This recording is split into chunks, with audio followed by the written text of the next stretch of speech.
ரத்த கலரி கத்தியும் ரத்தமும் வன்முறையும் நிறைஞ்ச படம் அப்படின்னு எதிர்மறையான விமர்சனத்தை படிச்ச கையோட கிடாரி பக்கம் பார்க்க போனாக்கா ரத்த வெள்ள காட்சியை அமைச்சு கிடாரியைய கத்தியும் கையுமா அலைய விட்டு சாத்தூர் மணமணக்க கொஞ்சம் ரத்த வாசனையோட கொடுத்திருக்காரு.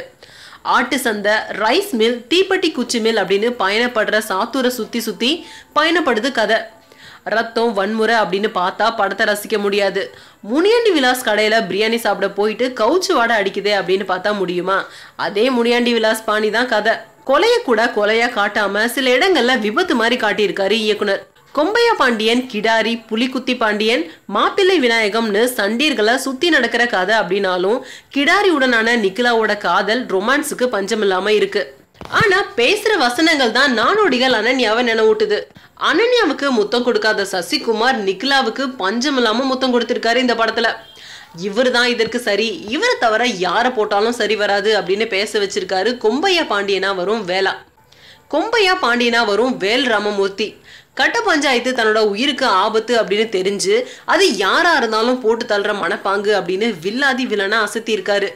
தமிழ் சினிமாவில் நிச்சயமா இவருக்கு ஒரு தனி இடம் கிடைக்கும். அது மட்டும் இல்லாம கிடாரியில ஒவ்வொரு கதாபாத்திரத்துக்கும் உயிர் கொடுத்திருக்காரு. குறிப்பா எழுத்தாளர் வேல் ராமமூர்த்தி, அவரது சம்பந்தியா வரும் மு ராமசாமி, மகனா நடிச்சிருக்க வசுமித்ரா ஆகியோரோட கதாபாத்திரங்கள்லாம் ரொம்ப அசத்தலா அமைஞ்சிருக்கு. சின்ன சின்ன கதாபாத்திரங்கள் கூட தங்களுக்கான காட்சியெல்லாம் அசத்திருக்காங்க. கிடாரி என் சிஷ்யன் அப்படின்ற தோணியில படம் முழுக்க பேசுற பெரியவரோட காமெடி கொஞ்சம் சிரிக்க வச்சிருக்கு. பொட்டல் காட்டுல தலைமறைவா சுத்துற நாயகனுக்கு சாத்தூர் கருப்பட்டி சீரணிய கொடுத்து தன் கண் முன்னால சாப்பிட சொல்லும் காட்சி கவிதை. சாத்தூர் கடை வீதியை கடந்து போற மக்கள் யாரா இருந்தாலும் அந்த ஊரோட சீரணி மிட்டாய் சேவு வாசனைய நுகர்த்துட்டு தான் போனோம் அப்படின்னு சொல்றதும்.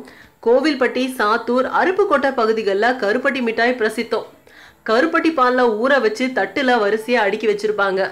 வெளிநாடுகளுக்கெல்லாம் வாங்கிட்டு போவாங்க அப்படின்ற பெருமையோட வித்து காட்டுறாங்க சாத்தூர்காரங்க. கருப்பட்டி சீரணியை கிடாரி படத்துல பதிவு செஞ்சிருக்காரு இயக்குனர். இதுக்காகவே இவரை பாராட்டலாம். இதுக்கெல்லாம் நடுவுல சாத்தூர் பேருந்து நிலையத்துல சிலர் கால்களை விந்தி விந்தி நடக்கிறத பார்த்திருக்கேன். ஆளு பார்த்தா பெரிய சண்டீர் மாதிரி இருக்காங்க. ஏன் இப்படி நடக்கிறாங்க? கால் நொண்டியா போச்சா அப்படின்னு வருத்தப்பட்டு பேசும்போதுதான் அங்கிருந்து சிலர் எல்லாமே சண்டியதனத்துக்கு சாத்தூர் காவல்துறை கொடுத்த பரிசு தான் அப்படின்னு சொல்லிட்டு இருக்காங்க. அத நெப்போலியனுக்கு கொடுத்த தண்டனை மூலமா பதிவு செஞ்சிருக்காரு இயக்குனரும்.